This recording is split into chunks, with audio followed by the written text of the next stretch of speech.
सगळ्या संतांमध्ये माऊली ज्ञानोबा राहायला म्हटलेलं आहे का, ज्ञानी देवी रचला पाया तुका झालाशी कळस.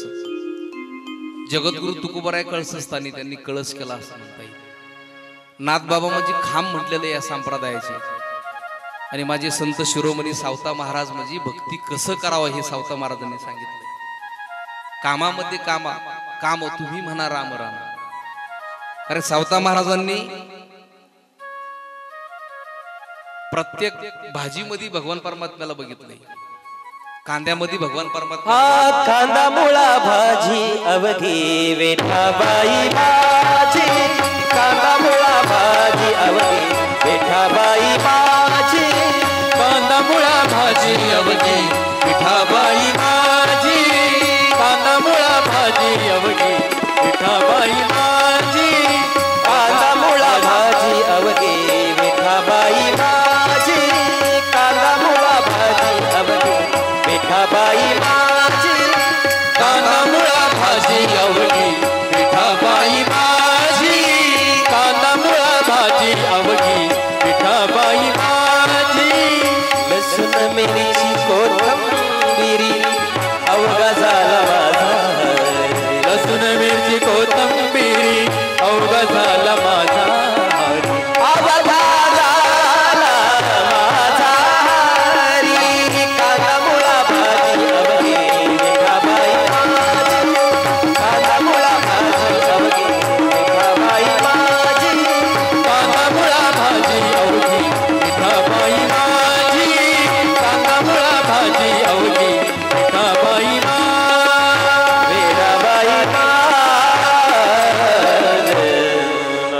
कांदा मुळा भाजी अवघी विठाबाई माझी. संत सावता महाराजांनी कांद्यामध्ये भगवान परमात्म्याला बघितलंय, मुळ्यामध्ये भगवंताला बघितलंय. भक्ती करावा कसं हे सावता महाराजांनी आम्हाला शिकवलंय. म्हणून या वारकरी संप्रदायाचे आपल्यावरती एवढे मोठे उपकार आहे ना, एवढे मोठे उपकार आहे. कारण या महाराष्ट्रामध्ये जर संत झाले नसते ना, कदाचित आमच्या महाराष्ट्राचा बिहार किंवा पाकिस्तान व्हायला वेळ लागला नसता. ही ताकद त्या संत महात्म्याची. कारण माऊली ज्ञानोबारायासारखे सद्गुरू आम्हाला मिळाले, संत शिरोमणी सावता महाराजांसारखे संत आम्हाला मिळाले, जगद्गुरु तुकोबारायासारखे संत आम्हाला मिळाले. हे आमचं भाग्य आहे. कारण ह्या संतांच्या नंतर आम्ही जन्माला आलोय. कारण त्या संत महात्म्याची एवढी मोठी ताकद आहे, एवढी मोठी ताकद आहे ना. हे असो तिठी जयावरी झळके की हा पद्म करू माथा पारुकी. तो जीवची परी तुकी म्हैसेशी. कारण आम्ही साधारण जीव असतो, पण त्या सद्गुरूंची कृपादृष्टी आमच्यावरती जर झाली, सद्गुरूंचा कृपेचा हात जर आमच्या मस्तकावरती पडला ना, आम्ही साधारण जीव असतो, पण शिवाच्या बरोबरीला जाण्याची ताकद आमच्यामध्ये तयार होत असती. ती ताकद त्या संत महात्म्यांमध्ये. आम्ही भगवान परमात्म्याला नाही बघितलं, जगाच्या मालकाला बघितलं नाही आमच्या डोळ्याने आम्ही, पण त्या संत महात्म्याने आम्हाला तो देव दाखवून दिलाय, तो भगवान परमात्मा दाखवलाय. आणि ती ताकद त्या संतांमध्ये असते ना. सद्गुरु नारायणगिरीजी महाराज, सद्गुरु गंगागिरीजी महाराज, सद्गुरु नारायणगिरीजी महाराज आपल्या भागाला मिळाले, आपलं भाग्य आहे. आणि सद्गुरु नारायणगिरीजी महाराज जर आपल्या भागामध्ये नसते तर आपण कुठं असतो. कारण ज्या महात्म्याने हाडाचे काढा केले, तुम्हाला आम्हाला जो परमार्थ शिकवलाय ना, हे त्याचं आज प्रतीक आहे. पहिलाच दिवस आहे, पण जागा पुरा नाही या ठिकाणी. कानावरती पडेल ना, त्याचं भाग्य उजळून जाईल. एवढी ताकद त्या संतांच्या चरित्रामध्ये. कारण संतांच्या नुसतं नामस्मरण, संतांचं नुसतं आम्ही सानिध्यात जरी राहिलो ना, तरी आमच्यामध्ये खूप मोठा बदल होऊन जात असतो. आणि वर्षभरामध्ये तुम्ही एक कथा किंवा एक सप्ताहामध्ये संपूर्ण तुम्ही सगळ्या संतांचं चरित्र जर ऐकलं, तर मनुष्य वर्षभर चार्जिंग असतो. इतकी ताकद त्या संतांच्या चरित्रामध्ये. म्हणून आमचं भाग्य, या महाराष्ट्राला हे संत भूमी मिळाली, संत मिळाली आमच्या करता. आमच्या भारताला देवभूमी म्हटलेलं आहे, पण महाराष्ट्राला संत भूमी म्हटलेलं आहे. कारण संतांकडे जे असतं ना, ते जिज्ञासा वैराग्य असतं. तुमच्या आमच्याकडे जे वैराग्य असतं त्याला जिहासा वैराग्य म्हणतात. जोपर्यंत आम्ही कथा कीर्तनामध्ये बसलेलो तोपर्यंतच आहे. घरी गेलो का जायचे ते. आणि संतांकडे जे असतंय ना त्याला जिज्ञासा वैराग्य म्हटलेलं आहे. जिज्ञासा वैराग्य म्हणजे समोर भोग पडलेले आहे पण नाही भोगायचे. भोक्तृत्व शक्ती सुद्धा आहे पण नाही भोगायचे. कारण सद्गुरु नारायणगिरीजी महाराजांना तुम्ही कित्येक वेळेस बघितलं असेल, आम्ही प्रत्येकाने बघितलेलं आहे. कारण नारायणगिरीजी महाराज म्हणजे आपल्या करता उघडे परब्रह्म होते. कारण आम्ही भगवंत बघितलं नाही पण सद्गुरु नारायणगिरीजी महाराजांच्या रूपाने आम्ही भगवंत बघत होतो. ही ताकद महाराजांची होती. जिज्ञासा वैराग्य म्हणजे नारायणगिरीजी महाराजांकडे महाराज काय करायचे, एका धोतराच्या 2 लुंग्या करायचे. पण धोतर जर फाटलं ना ते स्वतः सुई घेऊन शिवत असायची. ही ताकद सद्गुरु नारायणगिरीजी महाराजांची. समाजाने त्यांना दिले नसते का? दररोज नवे कपडे दिले असते. पण समोर भोग पडलेले भोगायचं नाहीये. ती ही ताकद त्या संतांकडे असते. संत जनार्दन स्वामी महाराज बारदाण्याचे कपडे घालायचे का? या समाजाने दिल्या पैशावरती आम्ही आईश करायची नाही. समाजाने दिलेल्या पैशाचा भोग भोगायचा नाही. ही ताकद त्या संतांकडे होती. असे संत महात्मे आपल्याला मिळाले. आपलं खरोखर भाग्य म्हणावं लागेल मोठं. जिज्ञासा वैराग्य याच्याही पुढे जाऊन सांगेल तुम्हाला. गुरुनाम गुरु जोग महाराज ज्यांनी आळंदीमध्ये जेवढे कीर्तनकार तयार झाले ना त्या संस्थेमध्ये, जोग महाराज वारकरी शिक्षण संस्था, ती सगळी कृपा म्हणजे जोग महाराजांची.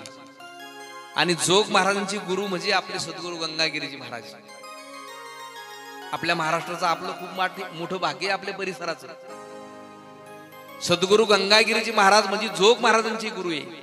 आणि जोग महाराजांनी संपूर्ण महाराष्ट्रामधले कीर्तनकार घडवले. म्हणजे आपली साधी परंपरा नाही, सगळ्यात मोठी महाराष्ट्रामध्ये नंबर 1 ची मानली गेलेली परंपरा आहे. आणि ते जोग महाराज एकदा पुण्यामध्ये प्रवचन देण्याकरता गेले ज्ञानेश्वरीवरती. जोग महाराजांचं प्रवचन चालू होतं. त्या ठिकाणी एक श्रीमंत व्यक्ती आला. पण त्याच्याही अगोदर समोर लोकमान्य टिळक त्यांच्या प्रवचनामध्ये बसलेली होती. जोग महाराजांच्या लोकमान्य टिळक जोग महाराजांच्या प्रवचनामध्ये बसलेला असताना त्या ठिकाणी श्रीमंत एक व्यक्ती आला. आणि त्या श्रीमंत व्यक्तीनं बघितलं तर लोकमान्य टिळक जोग महाराजांच्या प्रवचनामध्ये बसलेले 1 तासापासून. आणि त्या लोकमान्य टिळकांना मी 1000 वेळेस माझ्या बंगल्यावरती बोलवलं पण ते आलेच नाही. कित्येक वेळेस त्यांना निरोप पाठवला, स्वतः बोलवायला गेलो पण लोकमान्य टिळक माझ्या बंगल्यावरती आले नाही. त्यांनी डोकं वापरलं. जोग महाराजांच्या प्रवचनामध्ये लोकमान्य टिळक येऊन बसतात याचा अर्थ आपण जर जोग महाराजांना जर आपल्या बंगल्यावरती जर घेऊन गेलो तर कदाचित लोकमान्य टिळक आपल्या बंगल्यावरती नक्की येतील. आणि तो जोग महाराजांकडे आला आणि जोग महाराजांना म्हटलं, जोग महाराज उद्यापासून तुम्ही माझ्या बंगल्यावरती प्रवचन देण्याकरता यायचे. जोग महाराज म्हटले, बाबा नाही जमणार, माझा हा श्रोतू वर्ग तुझ्या बंगल्यावरती येऊ शकत नाही. म्हटला हे मंदिर म्हणजे माझं व्यासपीठ आहे, तुझ्या बंगल्यावर कसं येऊ मी प्रवचन करण्याकरता. तो म्हटला, महाराज विचार करा, तुम्ही जर 1 प्रवचन केलं ना 1 पोतं पैसे देईन म्हटला. तुम्ही जर 2 प्रवचन केले तर तुम्हाला 2 पोते पैसे देईन म्हटला तो व्यक्ती. म्हटला जोग महाराज म्हणले नाही जमणार, जाय जाय. शेवटी पुन्हा स्टेजवरून निघाला पण जाता जाता पुन्हा जोग महाराजांना म्हटलं, जोग महाराज विचार करा, अख्ख्या पंचकृषी मध्ये पोतभर पैसे देणारा मी एकटाच पठ्य आहे म्हटला. जोग महाराज म्हणले, जा जा, अख्ख्या पंचकृषी मध्ये पोतभर पैसे देणारा तू एकटाच पठ्य आहे, पण अख्खा भारत फिरून ये, तुझ्या पोतभर पैशाला लात मारणारा मी सुद्धा एकटाच पठ्य आहे म्हटला. ही ताकद त्या संतांची असती. समोर पोतभर पैसे पडलेले पण हात लावायचे नाही, ही ताकद त्या संतांची असती. त्याला म्हणतात काय, जिज्ञासा वैराग्य. समोर भोग पडलेले पण नाही भोगायचे. म्हणून या संतांची ताकद एवढी मोठी ना, का त्या संतांनी आम्हाला काय दिलं नाही हो, वेळोवेळी जागवण्याचं काम त्या संत महात्म्याने आम्हाला केलंय. वेळोवेळी संतांनी आम्हाला जागवलंय ना. कारण एवढे उपकार आमच्यावरती आईबापांनी कधी केले नसतील, एवढे उपकार त्या संत महात्म्याने केले. म्हणून काय सांगू आता संतांचे उपकार, काय सांगू आता संतांचे उपकार, काय सांगू आता संतांचे उपकार,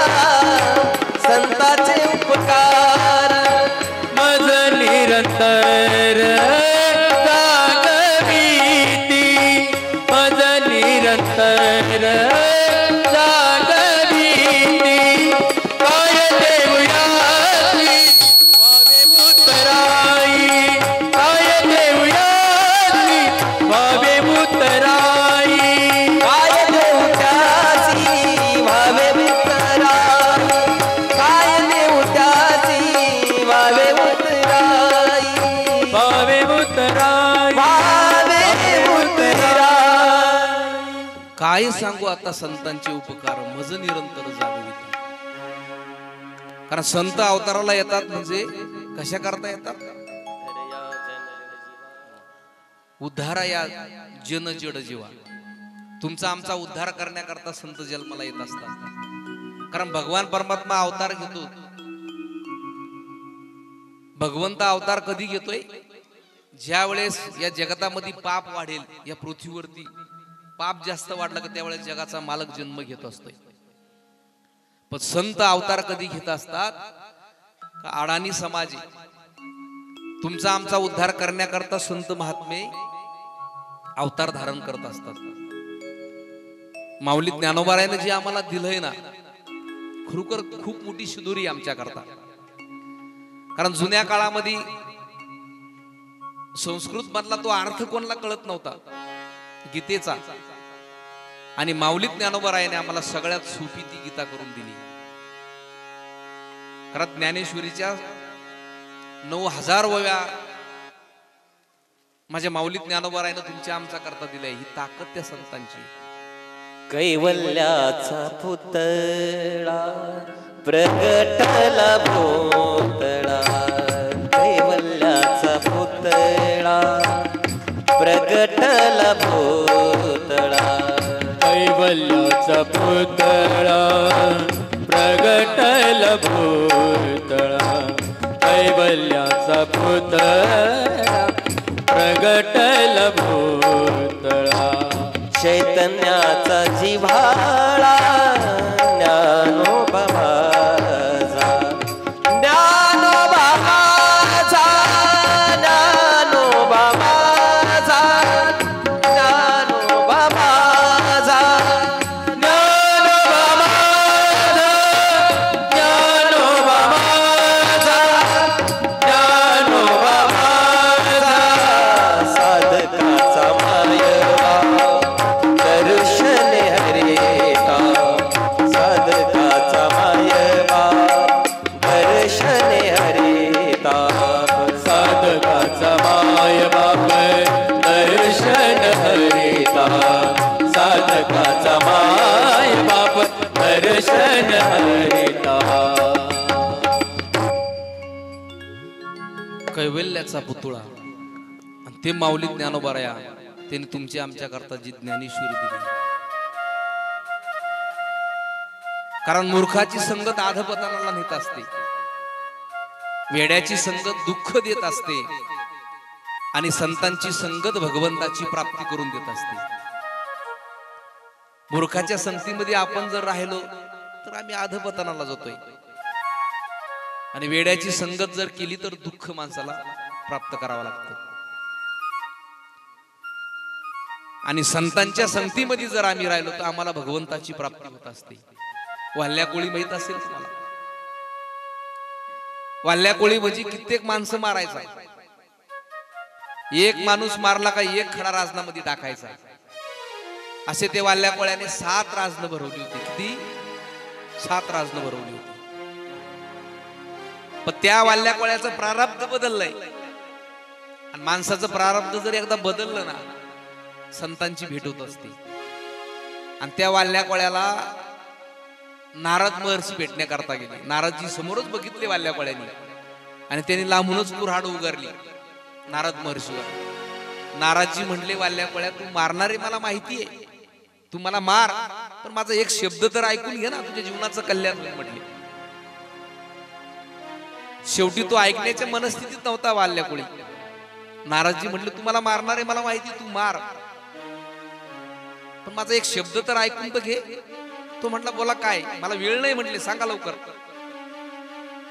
आणि शेवटी नारद महर्षी त्याला म्हणले, वाल्या कोळ्या तू एवढं कमवतोय, कित्येक माणसं मारतोय, एवढं धन कमवतोय, एवढा पैसा कमवतोय, हे कोणाकरता कमवतोय? आणि त्यावेळेस तो वाल्या कोळी म्हणला, माझ्या मुलाकरता, बायको करता कमवतोय सगळं.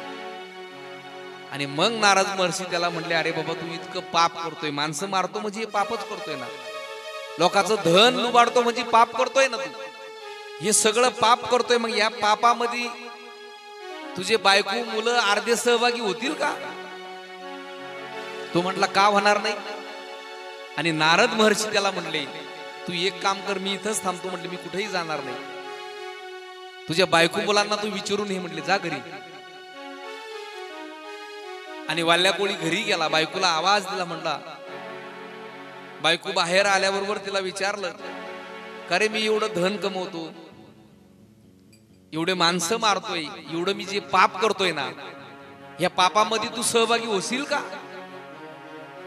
पत्नी हुशार होती, ती घरात गेली, घरात जाण्याचं नाटक केलं तिनं, आणि बाहेर येताना ओरडतच आली. आपल्या नवऱ्याला म्हटली, अहो माझ्या बोटाला विंचू चावलाय, म्हटली विंचू, माझ्या बोटाला खूप वेदना होत आहेत, खूप वेदना होत आहेत, मला खूप त्रास होतो या विंचूचा, तुम्ही एक काम करा ना म्हटले. वाल्या कोळी म्हणला, काय? याच्यातल्या अर्ध्या वेदना तुम्ही घ्या ना.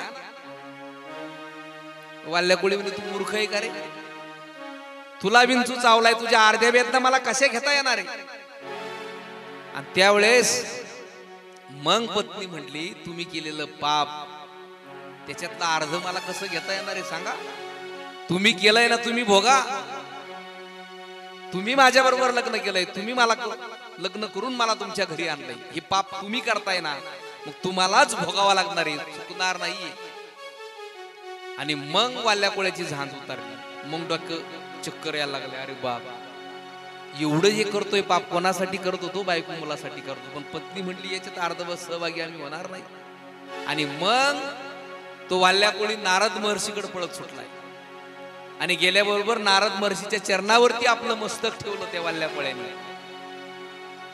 आणि मस्तक ठेवल्याबरोबर नारद महर्षींनी त्याच्या मस्तकावरती हात ठेवला, कृपेचा हात ठेवला, आणि त्या वाल्या कोळ्यानी राम जन्माला यायच्या अगोदर, त्या नामस्मरणाची एवढी ताकद आहे, राम जन्माला यायच्या अगोदर राख रामायण लिहून ठेवली, एवढी ताकद. कोणियाची कीर्ती वाढली गहन, कोणियाची कीर्ती वाढली गहन, कोणियाची कीर्ती वाढली गहन, कोणियाची कीर्ती वाढली गहन.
वाढली गेली. म्हणून संतांच्या सानिध्यामध्ये जर आम्ही राहिलो ना, आमचा उद्धार नक्की होत असतो. आणि त्या ज्या संतांचं आपण आज चरित्र बघणार आहे ते संत म्हणजे माऊली ज्ञानोबराय.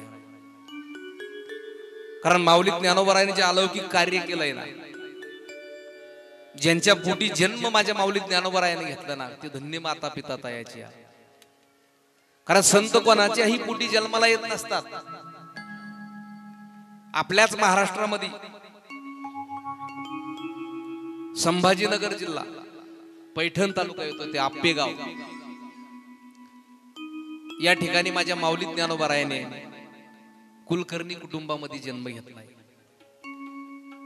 मूळ पुरुष जर म्हटलं माऊली ज्ञानोबारायांचे तर पहिले मूळ पुरुष म्हणजे हरिहर पंत, त्याच्यानंतर रामचंद्र पंत, गोपाळ पंत आणि माऊली ज्ञानोबारायाचे पंजोबा म्हणजे त्र्यंबक पंत. माऊली ज्ञानोबारायाच्या आजीचं नाव उमाबाई होतं आणि त्र्यंबक पंत आणि उमाबाई यांच्या पोटी जन्म घेतलाय गोविंद पंतांनी. गोविंद पंत म्हणजे माऊली ज्ञानोबारायांचे आजोबा.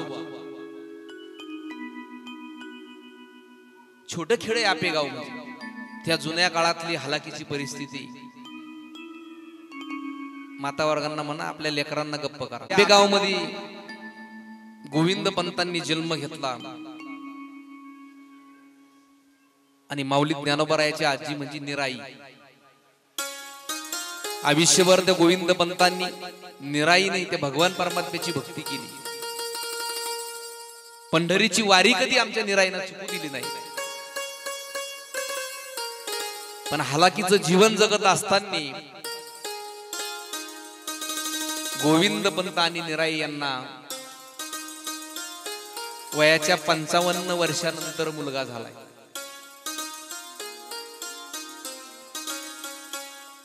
कारण गोविंद पंत अखंड पंढरीची वारी कधी चुकत नव्हती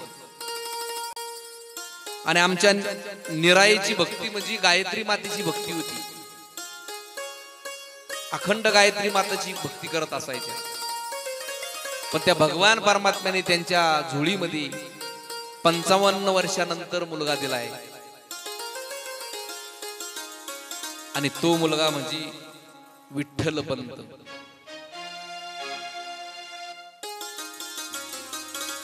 कारण आमच्या निराई त्या पांडुरंग परमात्म्याच्या वारीला गेल्या. पण एक दिवस एक साधू महात्मा त्यांच्या दरवाजामध्ये आलाय आणि साधू महात्माचं दरवाजामध्ये पदार्पण झालंय. परिस्थिती हलाखीची असल्यामुळं त्या साधूला काही वाढण्याकरता आमच्या निराईकडे काही नव्हतं. पण साधू महात्मा दरवाजामध्ये आलाय ना, जे घरात जे धान्य पडलेलं होतं थोडं असेल सकाळच्या भाकरी पुरतं, आमच्या निराईने ते सगळं धान्य त्या साधूला वाढून टाकलं. सकाळच्या भाकरी करता काही नाहीये, न्याहारी करता कशी भाकर करणार. आणि त्यावेळेस आमच्या निराईनं सगळं साधूला वाढलंय. आणि ते साधू म्हणजे कोण होते? गोरक्षनाथ.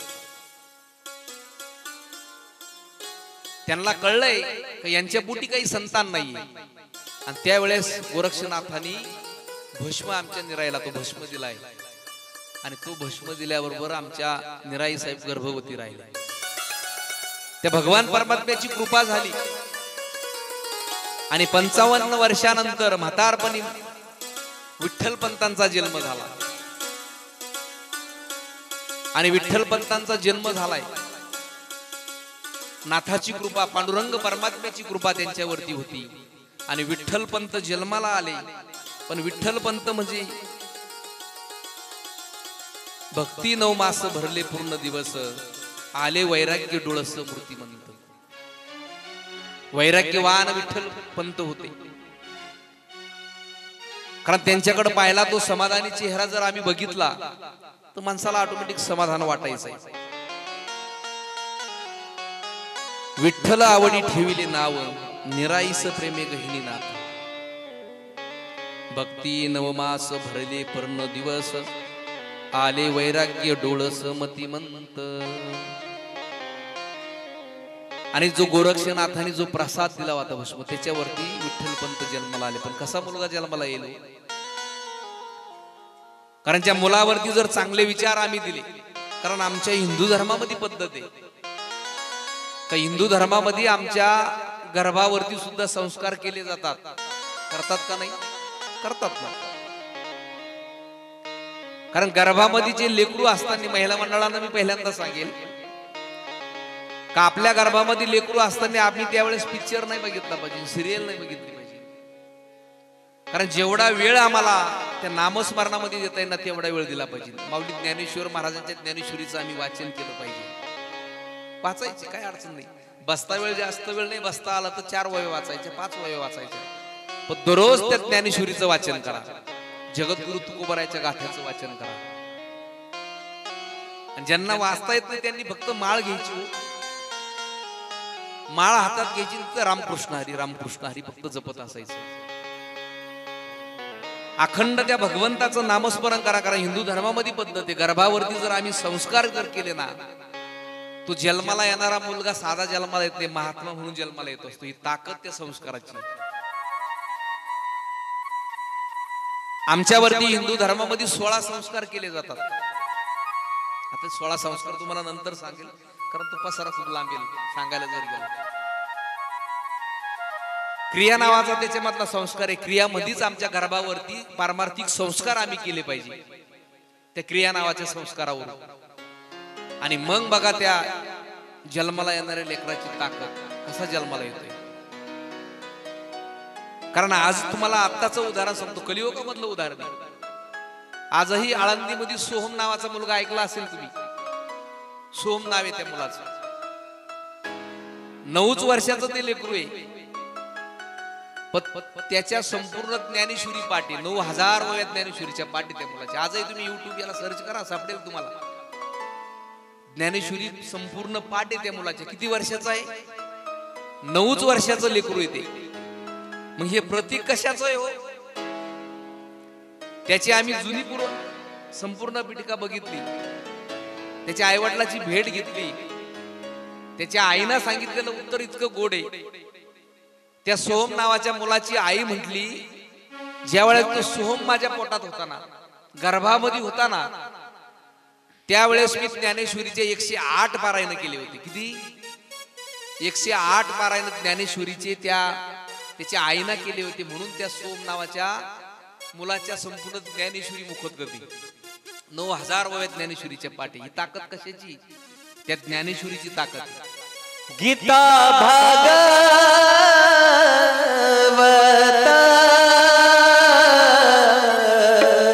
करीती श्रवण. गीता भागवत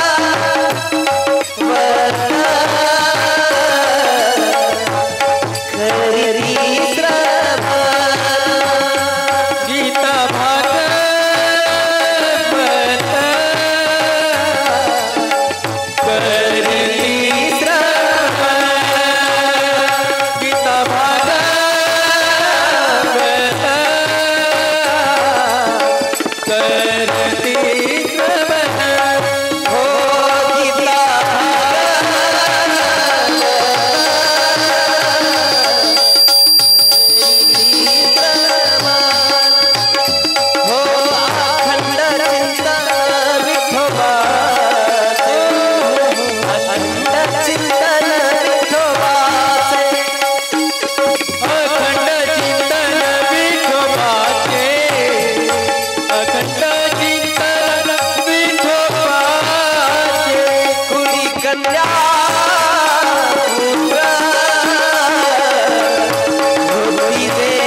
गीता भागवत करीती श्रवण, अखंड चिंतन विठोबाची.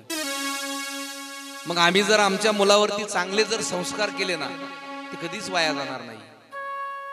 जोपर्यंत लेकरू गर्भामध्ये तोपर्यंत आमच्या माता वर्गांना विनंती की भगवंताचं नामस्मरण करा. मी तुम्हाला ग्वाही देतो, नक्कीच ते लेकरू जन्माला काहीतरी चांगलं म्हणून जन्माला येईल.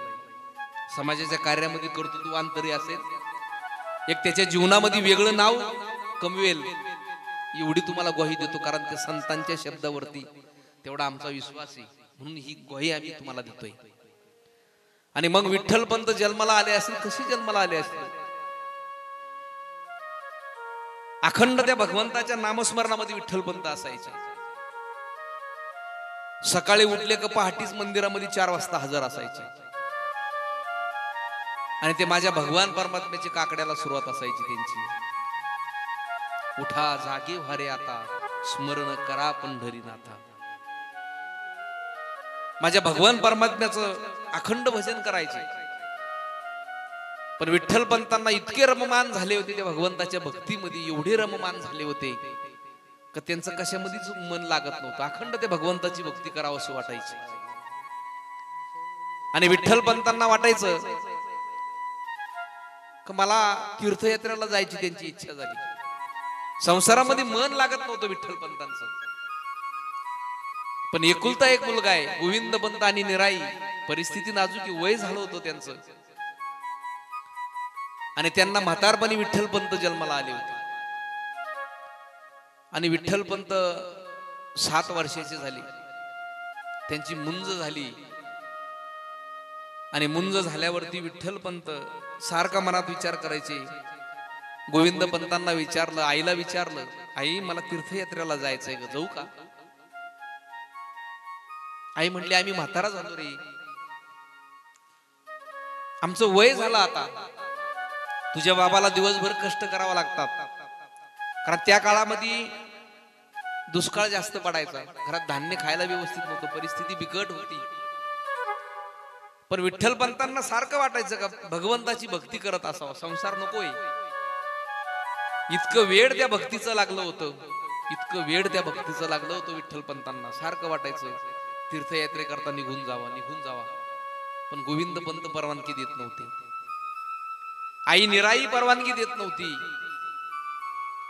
शेवटी एक दिवस रात्रीचा प्रसंग आहे, विठ्ठलपंत झोपी गेले. पण मनात निश्चय केला का आपण तीर्थयात्रेला निघून जायचंय. रात्रभर त्यांना झोप येत नव्हती. गोविंदपंत निराई देवघरामध्ये झोपलेली. पण रात्री 12 वाजता विठ्ठलपंत उठले. त्या भगवंताचं वेळ मनामध्ये होतोय का नाही, आपल्याला राहायचंच नाही संसारामध्ये, तीर्थयात्रा करण्याकरता निघून जायचं. आणि विठ्ठलपंतांनी आपेगाव रात्रीच 12 वाजता सोडलंय. रात्रीचा 12 वाजता आपेगाव विठ्ठलपंतांनी सोडलं आणि रात्रीच आपेगाव सोडून निघायला लागले. हळूहळू पायी निघाले. सकाळ झाली, निराई उठली. पण आथुरणावरती बघितलं तर विठ्ठलपंत नाहीये. त्या ठिकाणी विठ्ठलपंत नाही म्हटल्याबरोबर विचार केला निराईने, लेकरू दिसत नाही. गोविंदपंतांना उठवलंय, विठ्ठलपंत नाही दिसत, कुठं गेला असेल. सकाळचा प्रहार आहे, गावात शोधलंय, मंदिरामध्ये शोधलंय, विठ्ठलपंत नाही दिसत. गोदावरीच्या काठाला वसलेलं ते आपेगाव आहे, गोदावरीमध्ये जाऊन स्नानाला गेला असेल. पण गोदावरीमध्ये सुद्धा विठ्ठलपंत दिसले नाही. आणि मग निराईला धडधड हृदयामध्ये व्हायला लागलं, माझं बाळ कुठं निघून गेलं असेल. निराईच्या डोळ्यात पाणी आलं.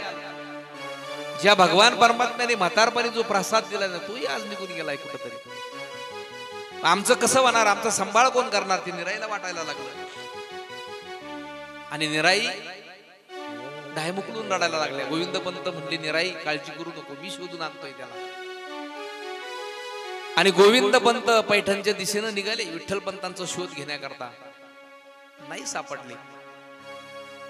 बघता बघता संध्याकाळ झाली, पण विठ्ठलपंतांचा शोध त्यांना लागला नाही. आणि विठ्ठलपंत तिथून निघाले आणि डायरेक्ट विठ्ठलपंत द्वारकेला गेले तीर्थयात्रा करण्याकरता. संध्याकाळचा प्रसंग आहे.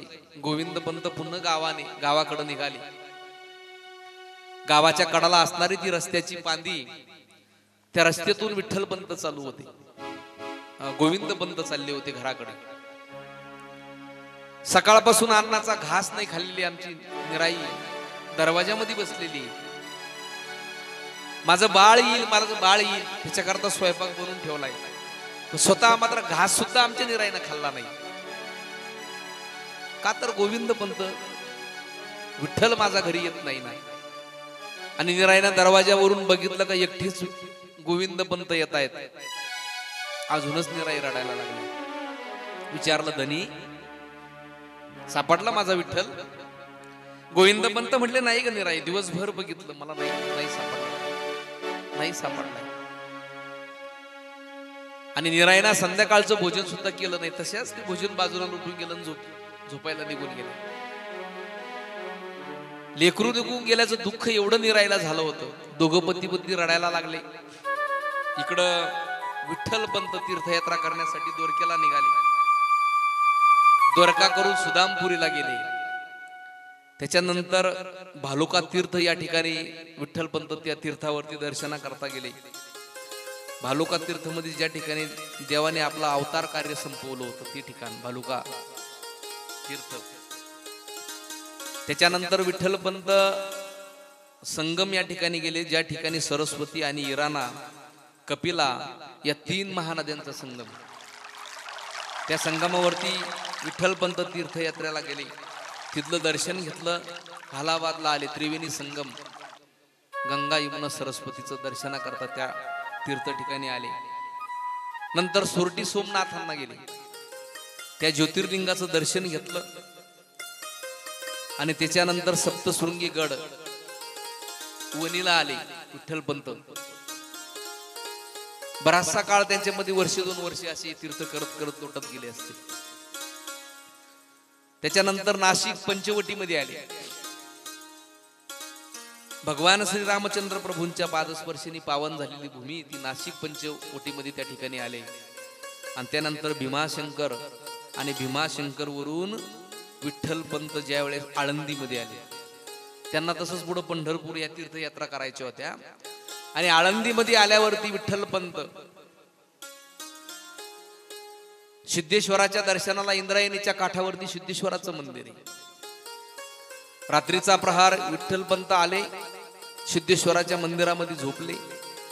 आणि सकाळ झाली, तो पक्ष्यांचा किलबिलाट. इंद्रायणी आमची संत वाहत होती. त्या इंद्रावणीच्या तीरावरती मोर खेळतायत, पाखरांचा चिवचिवाटे. सिद्धेश्वराच्या पटांगणामधलं ते प्रसन्न वातावरण. आणि त्या घाटावरती विठ्ठल पंत स्नानासाठी इंद्रायणीमध्ये गेले. स्नान केलंय आणि मंदिरामध्ये आले. आणि मंदिरामध्ये आल्यावरती विठ्ठल पंत त्या सिद्धेश्वराकडे बघितलं, भगवंताचं दर्शन घेतलं. तेजदार चेहरा आहे, कारण राजबिंडा दिसावा असे विठ्ठल पंत दिसायचे. एखाद्या राजकुमाराला लाजवेल असे विठ्ठल पंत दिसायचे. तेजस्वी चेहरा आहे, कारण जे परमार्थाचं जे शरीर आहे, परमार्थ आयुष्यभर केलाय, तीर्थयात्रा केली, त्या तीर्थयाची ताकद अशी होती. चेहऱ्यामधलं इतकं मोठं तेज विठ्ठल पंतांचं होतं. आणि त्या ठिकाणी सिद्धेश्वराच्या मंदिरामध्ये दर्शनाला आल्यावरती त्याच ठिकाणी सिद्धोपंत नावाचे एक सद्ग्रस्त त्या ठिकाणी आले. सिद्धोपंत नावाचे सद्ग्रस्त त्या ठिकाणी दर्शनाला आले. त्यांनी बघितलं विठ्ठल पंतांकडं. म्हणले, कुठून आलात? विठ्ठल पंतांनी सांगितलं, आपेगाववरून आलोय, तीर्थयात्रा करतोय. म्हणजे नाव काय तुमचं? विठ्ठल पंत म्हटले, गोविंद पंत वडिलांचं नाव आहे आणि माझं नाव विठ्ठल पंत. ते म्हणले नाही की माझं नाव लगेच विठ्ठल आहे. नाही, जुन्या काळामध्ये पद्धत होती का कुणी नाव विचारलं तर पहिल्यांदा वडिलांचं नाव सांगायचं, नंतर स्वतःचं नाव सांगायचं, कारण तो आदर मानला जायचा. कारण त्या वडिलांचा कार्यावर मुलाला ओळखत होते. तो जुना काळ होता. आणि जुन्या काळामध्ये पद्धत होती, गावामध्ये कुणी जर व्यक्ती आला ना, तो पहिल्यांदा मारुतीच्या मंदिरामध्ये यायचा. आणि मारुतीच्या मंदिरामध्ये आल्यावरती तो जर मुक्कामाला जर थांबला ना, मग गावातील कोणीतरी पाटील असेल, कुणी गावातील प्रतिष्ठित व्यक्ती जर असेल ना, त्याच्यापर्यंत जायची. मग त्याला भोजनाला घरी घेऊन जात होते. जुन्या काळामध्ये पद्धत होती. आज नाही कोणी कोणाला विचारत, कुठून आला असेल काय असेल विचारत नाही. पण जुन्या काळामधले ते आदर्श व्यक्तिमत्व लोक त्या काळामधले तसे होते. आपल्या गावात कोणी आलाय मग उपवासी ठेवायचा नाही. कारण त्या लोकांचे आचार विचार तसे होते ते मोठे विचार त्या लोकांचे होते तर कोणी उपवासी ठेवायचा नाही. तसं शुद्धोपंतांनी बघितलं विठ्ठलपंतांना आणि विचारलं भोजन. विठ्ठलपंत म्हटले नाही केलं. आणि गोविंदपंत विठ्ठलपंतांना म्हटले भोजनाला माझ्या घरी चला. आणि त्या विठ्ठलपंतांना घेऊन शुद्धोपंत घरी गेले. शुद्धोपंत विठ्ठलपंतांना घेऊन आपल्या घरी गेले आणि घरी गेले. भोजन झालं, त्यांचं भोजन केलंय, संध्याकाळचा टाइम होता. आणि मग शुद्धोपंत म्हणले विठ्ठलपंतांना इथंच आराम करा, सकाळी जा म्हणले. भोजन केलं दोघांनी आणि विठ्ठलपंत शुद्धोपंतांच्याच घरी झोपले. सकाळ झाली, नित्यनेम असन सगळा विठ्ठलपंतांनी आपला नित्यनेम आवरला. त्यांना निघणार तेवढ्याच शुद्धोपंत म्हणले विठ्ठलपंत, कारण जगाच्या मालकाने भगवान परमात्म्याने पांडुरंग परमात्म्याने शुद्धोपंतांना साक्षात्कार दिला होता. रात्री स्वप्नात येऊन सांगितलं होतं का शुद्धोपंत जो मुलगा तुझ्या घरी आलाय ना, विठ्ठल नामाचा जो मुलगा आहे, तीर्थयात्रा करत करत तो मुलगा तुझ्या घरी आलाय ना. आणि शुद्धोपंतांची मुलगी रुक्मिणी उपवर झाली होती, लग्नाला आली होती. आणि भगवान परमात्म्याने स्वप्नात येऊन सांगितलं शुद्धोपंतांना तुझी मुलगी विठ्ठलपंतांना देऊन टाक. असं म्हणल्यावरती शुद्धोपंतांना वाटलं कसं म्हणायचं आपण विठ्ठलपंतांना का माझ्या मुलीचा स्वीकार कर म्हणून. कसं म्हणणार आहे, वाटातला वाटसुरी कुठून आला काय आला काही माहित नाही, कसं म्हणणार आपण. तरी पण शुद्धोपंतांनी विचार केला भगवंताचा साक्षात्कार आहे, आपण विठ्ठलपंतांना सांगितलं पाहिजे. आणि मग विठ्ठलपंतांना शुद्धोपंत म्हणतायत विठ्ठलपंत मला त्या भगवान परमात्म्याचा साक्षात्कार झाला का माझ्या मुलीचा तुम्ही स्वीकार करावा. हे शब्द विठ्ठलपंतांनी ऐकल्यावर विठ्ठलपंत म्हणले नाही, हे शक्य होणार नाही. कारण आत्ताचा कोणी मुलगा असता तर म्हणला असतं बरं लगेच चालेल, माझी तयारी, तुमचं काही असू तिकडं, लगेच उरकून घेऊ आपण, वेळ कशाला. पण विठ्ठलपंत म्हटले नाही. का तुम्हाला भगवंताचा साक्षात्कार झालाय ना, शुद्धोपंतांना विठ्ठलपंत म्हणतायत, पण मला नाही झाला. मला ज्या वेळेस तो भगवान परमात्मा येऊन सांगन ना माझ्या स्वप्नामध्ये त्यावेळेस मी तयार होईल, तोपर्यंत नाही. आणि त्या दिवशी विठ्ठलपंत सिद्धेश्वराच्या मंदिरामध्ये झोपले. जगाचा मालक विठ्ठलपंतांच्या स्वप्नामध्ये दुसऱ्या दिवशी आला, म्हणले विठ्ठलपंत तुम्ही त्या रुक्मिणीचा स्वीकार करा आणि त्या मुलीचा स्वीकार तुम्ही करा. भगवंतानी साक्षात्कार दिला. सकाळ झाली आणि विठ्ठलपंत उठले आणि शुद्धोपंतांना म्हणाले मला भगवान परमात्म्याने जो साक्षात्कार दिलाय मी तयार आहे म्हणले. आणि मग त्या भगवान परमात्म्याने दोघांनाही साक्षात्कार दिला आणि लग्नाला त्यावेळेस विठ्ठलपंत तयार झाले. कारण संत कोणाच्याही पोटी जन्माला येत नसते, मी अगोदरच बोलून गेलो. ज्याची साधना जेवढी असेल ना त्याच्या पोटी संत जन्म घेत असतात, कोणाच्याही पोटी होत नाही. कारण जगाच्या मालकाला माहित होतं भगवान परमात्म्याला यांच्या पोटी जन्माला येणारी जी लेकरं आहे, यांच्या पोटी जे जन्माला येणारे लेकरं येणारे ना ते विश्वाच्या कल्याणाकरता येणारे हे भगवंताला माहित होतं. म्हणून भगवान परमात्म्याने काय केलं, त्या दोघांच्याही स्वप्नामध्ये येऊन तो साक्षात्कार सांगितला आणि विठ्ठलपंत लग्नासाठी तयार झाले. आणि पण इकडं आई वडील गावाकडे, मुहूर्त काही जवळ आले होते. मुहूर्त म्हणजे त्या तारखा संपत चालल्या होत्या मुहूर्ताच्या. जून जवळ आला, वारी जवळ आली होती. आणि म्हणून त्यावेळेस विठ्ठलपंतांनी सगळी आई वडिलांना न कळवता शुद्धोपंतांनी सुद्धा सांगितलं का आता वेळ आपल्या जवळ नाही, मग आता आपल्याला लग्न आटोपत घ्यावं लागणार आहे. माझा माझा माझा माझा विठ्ठल माझा मी विठ्ठलाचा विठ्ठल माझा माझा माझा माझा माझा विठ्ठल माझा मी विठ्ठलाचा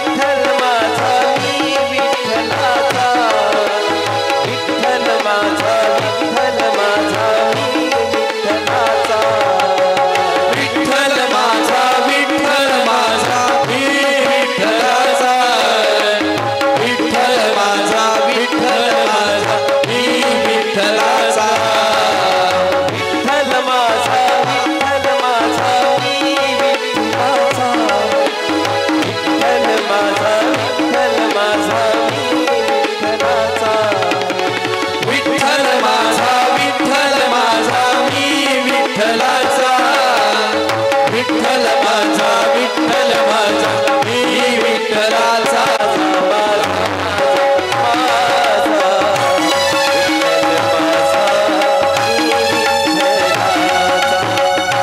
विठ्ठल माझा माझा माझा माझा माझा विठ्ठल माझा मी विठ्ठलाचा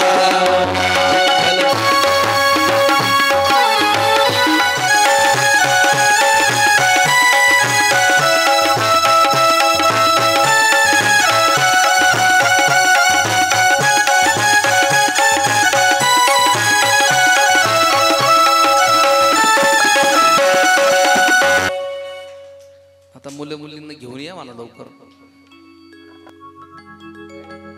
कारण भगवंतानी जो साक्षात्कार दिलाय ना, भगवान परमात्म्याने दिलाय भक्ती आणि ज्ञान वैराग्य आबडी वसती उगडी तुझ्या अंगी मूर्तिमंत चारी जन्म इच्छा उदरी म्हणून निव्या स्वीकारी आज्ञा माझी. कारण ज्यांच्या उदरामध्ये 4 लेकर जन्माला येणार आहे ना, या विश्वाचं कल्याण ते लेकर करणार आहे. तेच म्हणजे माऊली ज्ञानोबाराय असतील, मुक्ताई, सोपान काका, निवृत्ती दादा, 4 भावंड आहे. कारण माझी माऊली ज्ञानोबाराय अशी, माझ्या माऊली ज्ञानोबारायांनी समाजाने इतका त्रास माझ्या माऊलीला दिला, तरी माऊलींना समाजाचं सतत भलं बघितलंय ना. कारण संतांची ताकदच ती असते ना, समाजाने कितीही त्रास देऊ तरी संत समाजाला कधी त्रास देत नसतात. ही त्या संतांची ताकद असते. म्हणून माझ्या माऊली ज्ञानोबाराय ना, जी ज्ञानेश्वरी ग्रंथ आमच्या करता दिलाय ना, इतका समाजाने त्रास देऊन सुद्धा माऊलींना लिहिलं नाही कुठं ज्ञानेश्वरी मध्ये का ह्या समाजाने आम्हाला त्रास दिलाय म्हणून लिहिलंय कुठं नाही लिहिलं. उलट माझ्या माऊलींना पसायदान लिहून ठेवलं, आता विश्वात्मके देवे येणे वागेतने तोषावे तुसूनी मज द्यावे पसायदान. इतका त्रास देऊन सुद्धा माझ्या माऊलींना समाजाकरता पसायदान लिहून ठेवलंय ना, आता विश्वात्मके देवे येणे वागेतने तोषावे तुसूनी मज द्यावे पसायदान. माऊली भगवंताला म्हणतात, देवा तुझ्याकडे शेवटचं मागतोय, मला ज्यांनी त्रास दिला असेल ना त्यांना सुद्धा सुखी कर, ज्यांनी त्रास नाही दिला त्याला सुद्धा सुखी कर. जे खळांची व्यंकटी सांडो तया सत्कर्मी रथी वाढो भूता परस्परे पडो मैत्र जीवांचे. जे खळांची म्हणजे जे खळे, त्यांना पहिल्यांदा माऊली ज्ञानोबाराय म्हणतात, पहिल्यांदा त्यांना सुखी कर. ही संतांचे विचार असतात, ही संतांची ताकद असते. म्हणून ते संत कोणाच्याही पोटी जन्माला येत नसतात. आम्हालाही वाटतं का आमच्याही घरामध्ये छत्रपती शिवाजी महाराज जन्माला येऊ, पण आमच्या नाही दुसऱ्याच्या. कारण जीवन जगत असताना आम्ही आमच्या लेकरांना चांगले संस्कार जर दिले ना, ते संस्कारच आमच्या बरोबर येणार आहे, दुसरं काही येणार नाही, हे लक्षात ठेवा. कारण आमच्या मुलांच्या गळ्यामध्ये आम्ही माळ घातली पाहिजे, त्याच्या हातात टाळ वाजवायला टाळ दिला पाहिजे. कारण जे जुन्या लोकांनी आमच्यापर्यंत जे पोहोच केले ना, ते संतांचे विचार, ते आम्ही पुढे घेऊन जायला पाहिजे ना. कारण त्याच्या गळ्यामध्ये जर माळ घातली तर आम्हाला माहिती आहे आमचा मुलगा आयुष्यभर बिघडणार नाही. मला खरोखर या तरुण मंडळाचं कौतुक वाटतं. आमचे घनश्याम दादा असेल, सगळेच सगळ्यामध्ये मुलं असतील, त्यांना तुमच्याच गावचे आमचे पोलीस पाटील, त्यांचाही म्हणजे सगळ्याच वयोवृद्ध जे माणसं आहे त्यांची कृपा त्यांच्या पाठीमागे आहे, म्हणून मुलं हे कार्य करतायत. आणि असं जर आमच्या मुलांना चांगले संस्कार प्रत्येकाने जर घरातून दिले ना, पहिल्यांदा माता वर्गांनाच मी विनंती करतो का आपलं लेकरू घडवायचंय ना, त्याच्यामध्ये आपला हात जास्त असला पाहिजे.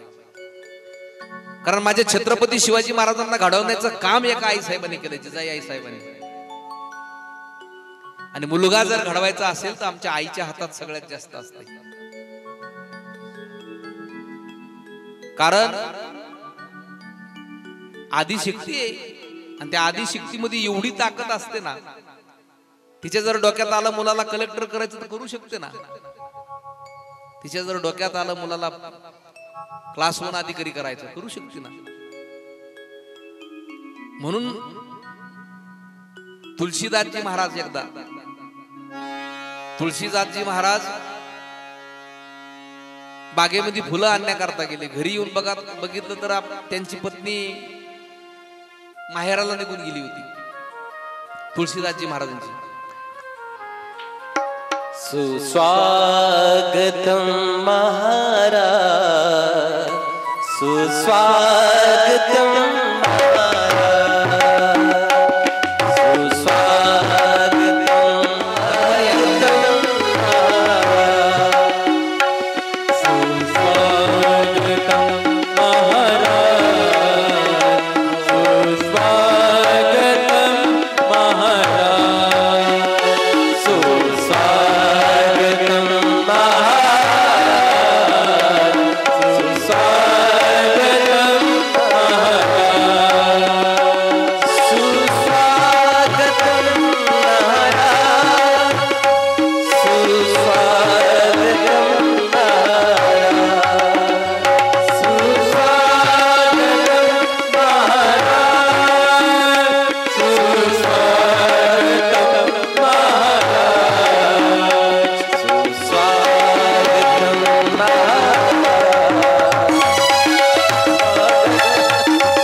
शुद्धोपंतांनी सगळी लग्नाची तयारी केली. जुना काळचं लग्न म्हणजे खूप अवघड होतं सगळं जमाजोमी करण्याकरता. आणि विठ्ठलपंतांनी सगळी लग्नाची तयारी केली. लग्नाचं मुहूर्त ठरलंय आणि नवरदेव नवरींना सुद्धा कपडे परिधान करून स्टेजवरती हजर केलंय. कारण आता जर कोणाला जर वाटलं असं ना आहेर करावं तर आमचे वीरेंद्र महाराज यांच्याकडे यादीवर का आहेराची. आणि ते सुन्मुख पाहायच्या वेळेस महिला मंडळा मला मनी सुद्धा त्यांच्याकडे जमा करा सगळे. मनी कोणी काय आणलं असेल, कोणी काय आणलं असेल. म्हणून मुहूर्त जवळ आलाय आणि त्या गोरज मुहूर्तावरती ते लग्नाची वेळ जवळ जवळ आली.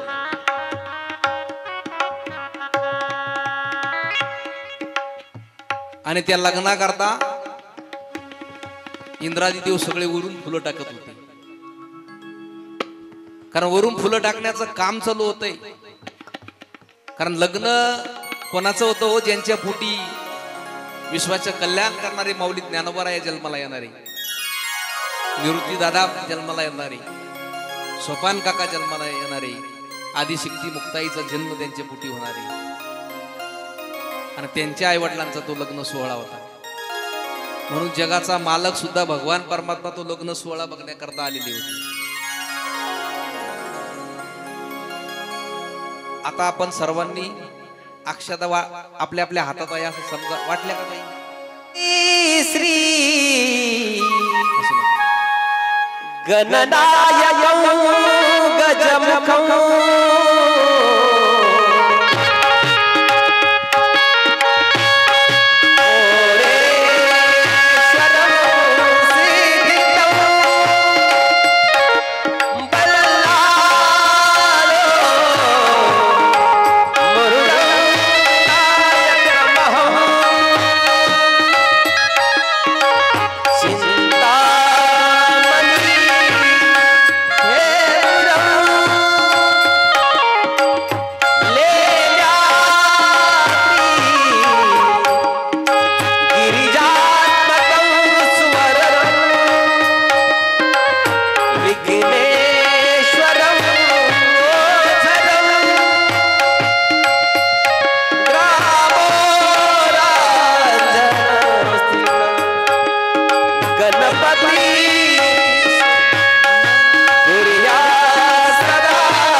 मंगलम 11वे विश्व मुहूर्त पर्वते सावधान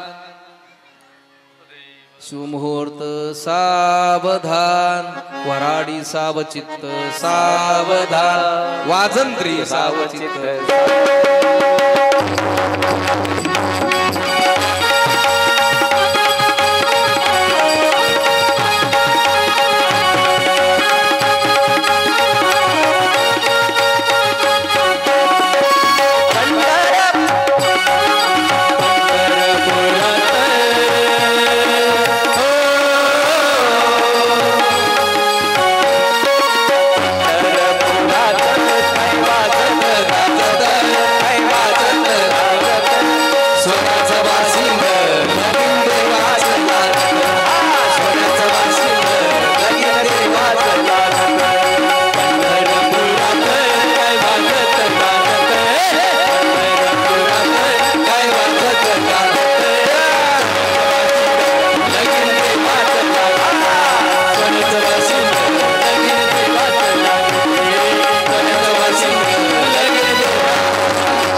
आणि त्यांचा विवाह सोहळा झाला.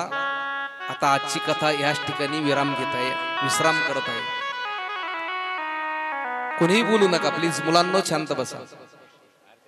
उद्या संध्याकाळी ठीक 7 वाजता सर्वांनी यायचंय आणि प्रत्येकाने येताना बरोबर एक माणूस घेऊन यायचा. एकटी येऊ नका, जोड करा एक एक. कारण ज्या माऊलीत ज्ञानोबारायाचं चरित्र आपण ऐकणार आहात, कारण सुंदर असं चरित्र माऊली ज्ञानोबारायांचं आहे.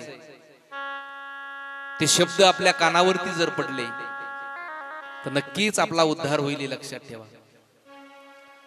घरी कोणालाही ठेवू नका. आपले लहान लहान मुलं असतील, पतिदेव महिला मंडळ, आपल्या पतिदेवला लय आळस असेल तर बळजबरी त्यांना घेऊन या. स्वयंपाक घरी करू नका, शिळा स्वयंपाक सुद्धा घरी ठेवू नका, म्हणजे बरोबर येईल ते. आणि सुंदर असं आयोजन, सुंदर असं नियोजन. मोरवाडी तरुण मंडळ, प्रथमतः तरुण मंडळांना टाळ्या वाजवा, एकदा टाळ्या वाजवा, जोरात वाजवा, कुचरपणा करू नका. आणि ज्यांनी हे झाकी सजवल्या ना, ते आमचे गुरुबंधू म्हणजे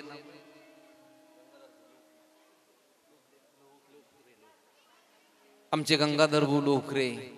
त्यांनी सुंदर असं झाकी, आवडल्या की नाही झाकी सर्वांना? वर बोट करा बरं. झाकी कोणाला कोणाला आवडले? सर्वांना. ताई माऊली इंद्रायणी काजल भी बोले, श्री मुक्ताई माऊली इंद्रायणी काजल भी बोले, श्री मुक्ताई माऊली इंद्रायणी काजल भी बोले, श्री मुक्ताई माऊली तापी मैया काजल भी बोले, श्री मुक्ताई माऊली तापी मैया काजल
सदा बसंत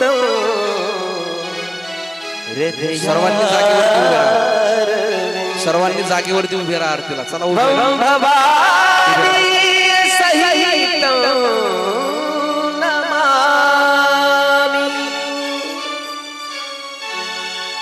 आरती राजा महाकैवल्य तेजा सेवक साधु संत वेदला राजा आरती राजा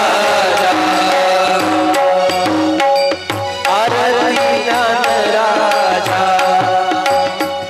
महाकैवल्य तेजा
सच्चिदानंद मूर्ती पाय घातलिया आरती तुकाराम आराधवे सादरात पाषाण तारिले जैसे तुकोबाचे अभंग रचिले आरती तुकाराम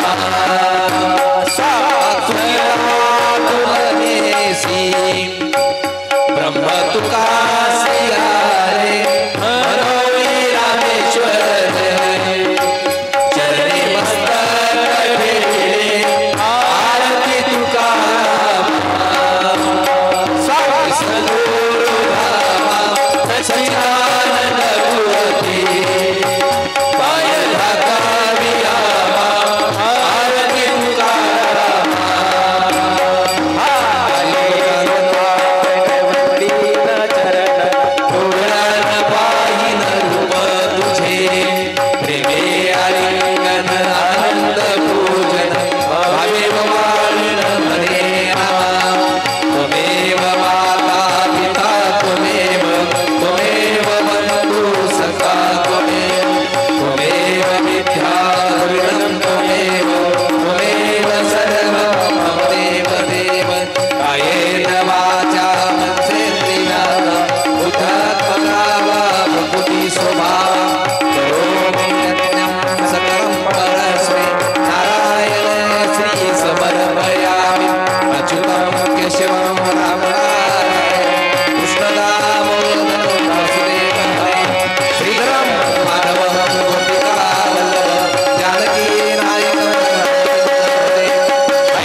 सियावर रामचंद्र भगवान माऊली ज्ञानेश्वर महाराज पवन सुत हनुमान महाराज आदि शक्ती मुक्ताई माता सद्गुरु गंगागिरीजी महाराज संत शिरोमणी सावता महाराज सद्गुरु नारायण गिरीजी महाराज सब संतन की जय।